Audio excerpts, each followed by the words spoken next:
Assalamualaikum warahmatullahi wabarakatuh. Yang saya hormati Bapak Dr. Heri Suhendri MPD selaku dosen pengampu mata kuliah seminar praskripsi. Perkenalkan, saya Zahra Adhani Fazria dari kelas R7A dengan NPM 2021-135-00077.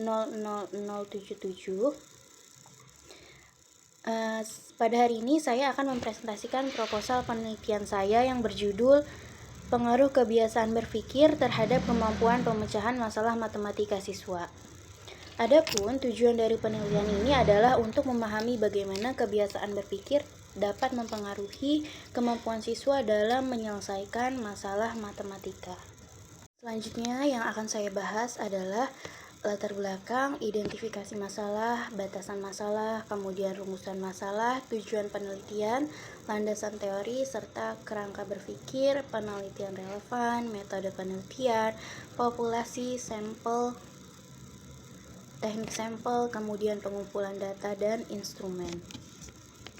Baik, yang pertama adalah latar belakang, yaitu peran matematika. Matematika ini adalah bahasa universal yang mendasari hampir setiap aspek kehidupan kita, dari ilmu alam hingga ilmu sosial. Matematika itu memberikan kerangka yang kuat untuk memahami fenomena kompleks dan menganalisis data. Nah, sebagai alat untuk memodelkan realitas, matematika juga memberikan fondasi yang kokoh bagi ilmu pengetahuan dan teknologi modern. Kontribusinya terhadap bidang seperti fisika, teknik, ekonomi, dan komputer tidak dapat dipandang remeh karena menggerakkan inovasi dan kemajuan di berbagai sektor.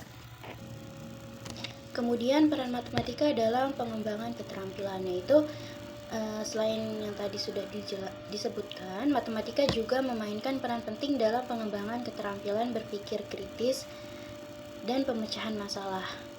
Kemudian proses pemikiran yang diperlukan untuk menyelesaikan masalah matematika itu memerlukan analisis logis, kreativitas, dan ketelitian. Oleh karena itu, pengajaran matematika tidak hanya tentang menguasai rumus dan teknik, tetapi juga tentang melatih kebiasaan pikiran yang esensial untuk keberhasilan dalam berbagai aspek kehidupan. Dengan pemahaman yang kuat tentang matematika, individu dapat mengembangkan kemampuan untuk berpikir secara sistematis, mengambil keputusan yang terinformasi, dan mengeksplorasi solusi inovatif untuk tantangan yang dihadapi dalam kehidupan sehari-hari maupun dalam konteks profesional. Selanjutnya adalah tantangan dalam pemecahan masalah matematika. Nah, pemecahan masalah adalah proses mengaplikasikan pengetahuan yang telah didapatkan sebelumnya ke dalam situasi baru yang belum dikenal. Nah, masalah yang ada tidak dapat diselesaikan dengan menggunakan prosedur rutin yang sudah diketahui, menurut Wardani tahun 2008. Nah, kemampuan pemecahan masalah siswa di Indonesia yang rendah masih menjadi masalah yang serius dan terus terjadi pada siswa. Hal ini ditunjukkan dengan hasil studi PISA siswa di Indonesia yang rendah. PISA mengukur 3 area literasi, yaitu literasi membaca, literasi matematika, dan literasi sains. Hasil PISA Matematika Indonesia disajikan dalam tabel. Tabel tersebut menggambarkan sebuah realitas yang memprihatinkan, yaitu bahwa literasi matematika di kalangan siswa Indonesia masih mengalami kekurangan yang signifikan. Nah, tingkat kemampuan literasi matematika masih jauh di bawah standar internasional yang telah ditetapkan. Dalam konteks PISA, salah satu penyebab utama dari performa rendah ini adalah kurangnya kebiasaan siswa dalam menghadapi dan menyelesaikan masalah matematika secara tepat. Kemudian, dalam wawancara penelitian yang dilakukan dengan guru matematika kelas 11 SMA Negeri Depok, ditemukan beberapa temuan yang menarik, yaitu siswa sering merasa cemas menghadapi penilaian matematika, terutama karena tekanan waktu dan suasana ujian yang formal, yang membuat mereka sulit berkonsentrasi dan mengelola stres. Kemudian, hasil belajar juga menunjukkan bahwa hanya sedikit siswa yang memenuhi KKM, sehingga diperlukan analisis lebih lanjut untuk mengetahui penyebab kegagalan dalam mencapai target tersebut. Nah, kemudian dalam menerjemahkan soal cerita matematika ke dalam bentuk model matematika, terutama pada materi yang terkait dengan kehidupan sehari-hari seperti program linear dan geometri, juga menjadi masalah umum di mana banyak siswa masih bingung mengubah kata-kata dalam soal menjadi persamaan atau pertidaksamaan. Beberapa peserta didik belum menunjukkan kemampuan perencanaan yang efektif, seperti yang ditunjukkan dalam kebiasaan berpikir atau habits of mind. Nah, hal tersebut diperkuat dengan nilai rata-rata penilaian tengah semester ganjil tahun ajaran 2024-2025 yang masih kurang memuaskan. Adapun nilai rata-rata PTS matematika pada siswa adalah seperti pada tabel berikut. Dari latar belakang tersebut, kita mendapatkan identifikasi masalah. Yang pertama, bagaimana peran matematika dalam memahami fenomena kompleks dan menganalisis data dalam berbagai bidang ilmu pengetahuan. Kemudian, bagaimana peringkat Indonesia di PISA. Yang ketiga, apa saja faktor-faktor yang mempengaruhi kemampuan pemecahan masalah siswa. Kemudian, yang keempat, bagaimana pengaruh kebiasaan berpikir atau habits of mind terhadap kemampuan pemecahan masalah matematika siswa. Kemudian, batasan-batasan masalah dalam penelitian. Ini adalah yang pertama, responden. Responden penelitian adalah siswa kelas 11 SMA Negeri Kecamatan Tapos, yaitu SMA Negeri 4 Depok dan SMA Negeri 7 Depok. Kemudian yang kedua itu materi tes. Nah, materi tes ini untuk kemampuan pemecahan masalah matematika adalah program linear. Kemudian waktu penelitian dilakukan pada tahun ajaran 2024-2025. Kemudian yang keempat yaitu variabel penelitian.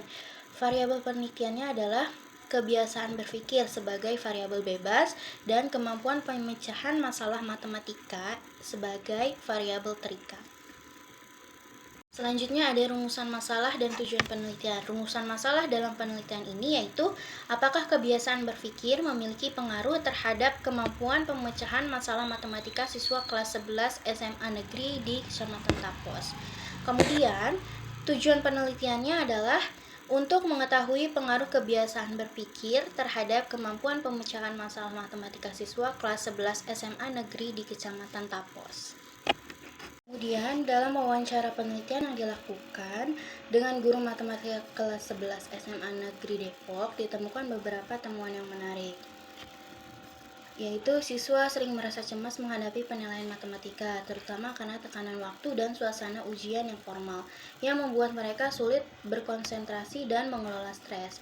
Kemudian, hasil belajar juga menunjukkan bahwa hanya sedikit siswa yang memenuhi KKM, sehingga diperlukan analisis lebih lanjut untuk mengetahui penyebab kegagalan dalam mencapai target tersebut. Nah, kemudian dalam menerjemahkan soal cerita matematika ke dalam bentuk model matematika, terutama pada materi yang terkait dengan kehidupan sehari-hari seperti program linear dan geometri, juga menjadi masalah umum di mana banyak siswa masih bingung mengubah kata-kata dalam soal menjadi persamaan atau pertidaksamaan. Beberapa peserta didik belum menunjukkan kemampuan perencanaan yang efektif, seperti yang ditunjukkan dalam kebiasaan berpikir atau habits of mind. Nah, hal tersebut diperkuat dengan nilai rata-rata penilaian tengah semester ganjil tahun ajaran 2024-2025 yang masih kurang memuaskan. Adapun nilai rata-rata PTS matematika pada siswa adalah seperti pada tabel berikut. Selanjutnya adalah landasan teori. Kemampuan pemecahan masalah matematika. Pengertiannya, kemampuan pemecahan masalah matematika adalah keterampilan khusus yang melibatkan penggunaan konsep-konsep matematika untuk menyelesaikan masalah yang kompleks dan tidak rutin. Kemudian, menurut Krulik dan Rudnick tahun 1980, kemampuan ini mencakup 4 tahap utama, yaitu memahami masalah, merencanakan penyelesaian, melaksanakan rencana, dan meninjau kembali. Nah, kemampuan ini tidak hanya melibatkan pengetahuan matematika, tetapi juga keterampilan berpikir logis, analitis, dan kreatif. Pengembangan kemampuan ini penting dalam pendidikan matematika karena membantu siswa menjadi lebih adaptif dan inovatif dalam menghadapi berbagai tantangan. Kemudian indikator kemampuan pemecahan masalah matematika. Terdapat beberapa pendapat dalam perumusan indikator pemecahan masalah matematika. Salah satunya menurut Polya mengemukakan langkah-langkah kegiatan pemecahan masalah secara garis besar, yaitu kegiatan memahami masalah, kemudian kegiatan merencanakan atau merancang strategi pemecahan masalah, kemudian kegiatan melaksanakan perhitungan, serta kegiatan memeriksa kembali kebenaran hasil atau solusi besar. di mana dalam proses pemecahan suatu permasalahan harus dimulai dengan memahami masalah terlebih dahulu, kemudian merencanakan dan merancang strategi, kemudian melakukan perhitungan dan memeriksa kembali. Jadi bukan hanya langsung menghitung, melainkan melakukan proses analisis terlebih dahulu. Landasan teori kebiasaan berpikir. Yang pertama ada pengertiannya. Habits of mind siswa diartikan sebagai kemampuan siswa untuk mengontrol perilaku positifnya menurut Septiani tahun 2020. Kebiasaan berpikir mempunyai peran untuk membentuk pola pikiran dengan perilaku yang positif bagi siswa yang akan memberi dampak pada meningkatnya kemampuan memecahkan masalah. Ketika pembelajaran di kelas, kebiasaan berpikir atau habits of mind ini akan menjadi landasan berlangsungnya pembelajaran bagi siswa. Proses pembelajaran siswa akan dihadapkan dengan berbagai permasalahan untuk segera diselesaikan, sehingga siswa harus memiliki kebiasaan berpikir yang baik agar dapat merespon setiap permasalahan yang muncul dalam proses pembelajaran. Selanjutnya ada indikator dari kebiasaan berpikir atau habits of mind. Dari beberapa pendapat para ahli dapat disimpulkan bahwa indikator kebiasaan berpikir atau habits of mind adalah sebagai berikut. Yang pertama, persisting, yaitu tekun mengerjakan tugas sampai selesai, tidak mudah menyerah. Yang kedua, managing impulsivity, yaitu menggunakan waktu untuk tidak tergesa-gesa bertindak. Yang ketiga, listening with understanding and empathy, mau menerima pandangan orang lain. Yang keempat, thinking flexibility, yaitu mempertimbangkan pilihan dan dapat mengubah pandangan. Kelima, metacognition atau berpikir tentang berpikir, menjadi lebih peduli terhadap pikiran, perasaan, tindakan, dan memperhitungkan pengaruhnya kepada yang lain. Kemudian yang keenam, striving for accuracy, yaitu menetapkan standar yang tinggi dan selalu mencari cara untuk meningkat. Kemudian yang ketujuh, questioning and problem posing, yaitu menemukan pemecahan masalah, mencari data dan jawaban. Kemudian yang kedelapan, applying past knowledge to new situation, yaitu mengakses pengetahuan terdahulu dan mentransfer pengetahuan ini pada konteks baru. Kemudian yang kesembilan, thinking and communicating with clarity and precision, berusaha berkomunikasi lisan dan tulisan secara akurat. Kemudian yang ke-10, gathering data talk FM, memberikan perhatian terhadap sekeliling melalui rasa, sentuhan bau, pendengaran, dan penglihatan. Yang ke-11, creating, imagining, and innovating, memiliki ide-ide dan gagasan baru. Indikator ke-12 yaitu responding with wonderment and awe, mempunyai rasa ingin tahu terhadap misteri di alam. Kemudian yang ke-13, taking responsible risks, mengambil resiko secara bertanggung jawab. Ke-14, finding humor, menikmati ketidaklayakan dan yang tidak diharapkan, kemudian menyenangkan.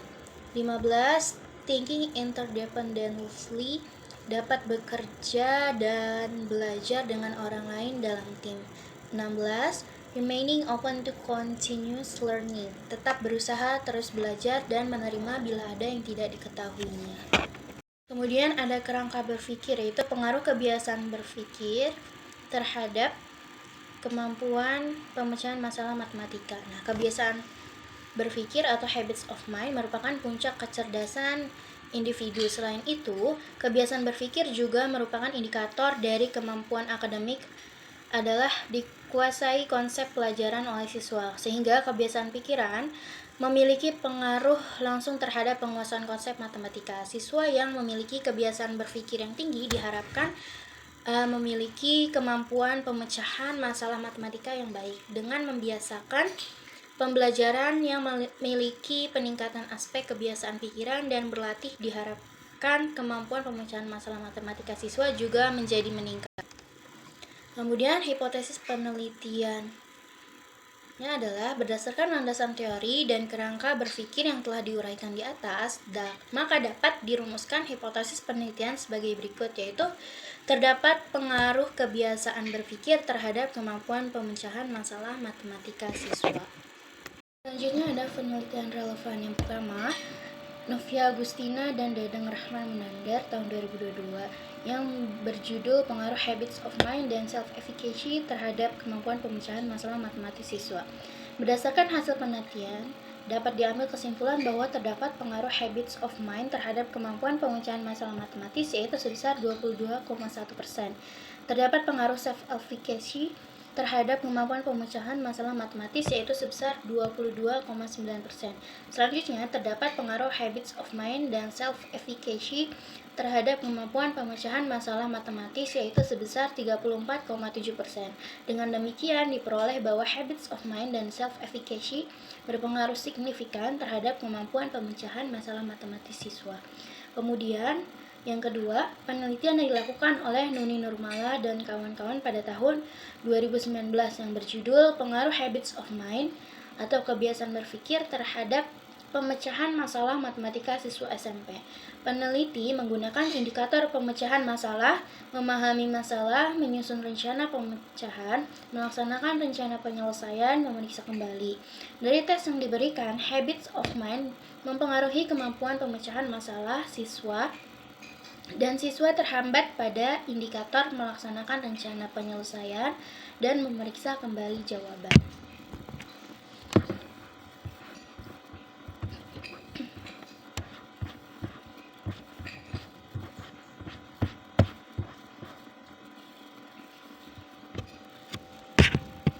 Selanjutnya ada metode penelitian, yaitu jenis metode penelitian yang digunakan dalam penelitian ini adalah metode survei. Peneliti meneliti karakteristik atau hubungan sebab akibat antar variabel tanpa adanya intervensi peneliti. Sehingga metode survei yang dipilih untuk mengumpulkan data dilakukan dengan memberikan tes, soal, ataupun angket untuk mengetahui tingkat kemampuan berpikir kreatif dan kritis siswa dan pemberian tes untuk mengetahui kemampuan pemecahan masalah matematika.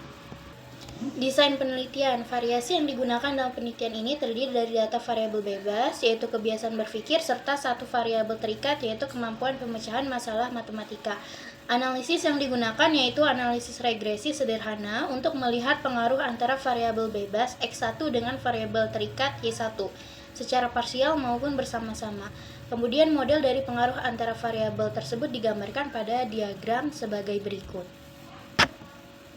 Selanjutnya ada populasi. Populasi target penelitian ini adalah seluruh siswa kelas 11 SMA Negeri di Kecamatan Tapos, dan populasi terjangkau penelitian ini adalah siswa kelas 11 di SMA Negeri 4 Depok dan SMA Negeri 7 Depok. Kemudian sampel ditentukan dengan penentuan ukuran sampel yang digunakan dalam penelitian ini menggunakan rumus Lovin. Kemudian teknik sampling. Adapun teknik pengambilan sampel yang digunakan adalah random sampling dari populasi terjangkau yang homogen yang memberi peluang yang sama kepada anggota populasi untuk menjadi anggota sampel.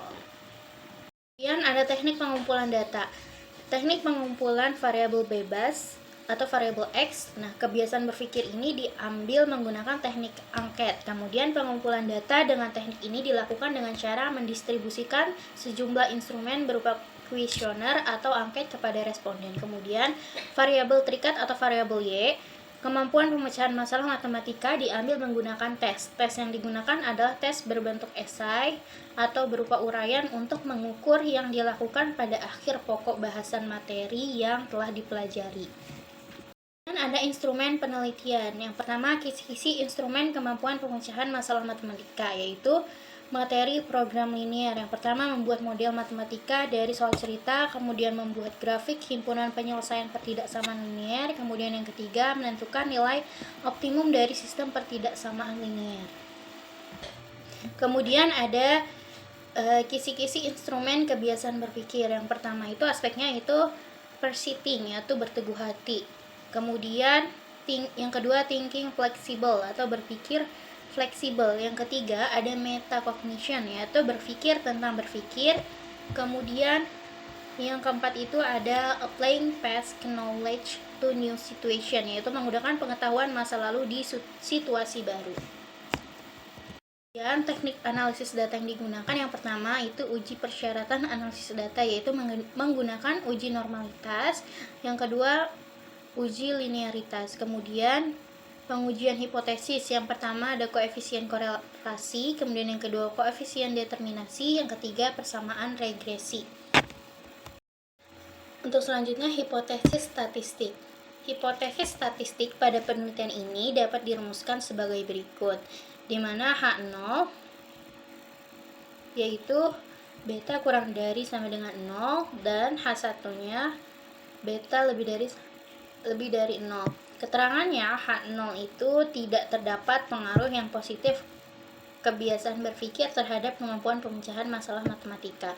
Kemudian H1 yaitu terdapat pengaruh yang positif kebiasaan berpikir terhadap kemampuan pemecahan masalah matematika.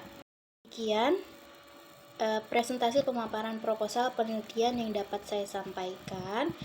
Kurang lebihnya mohon maaf.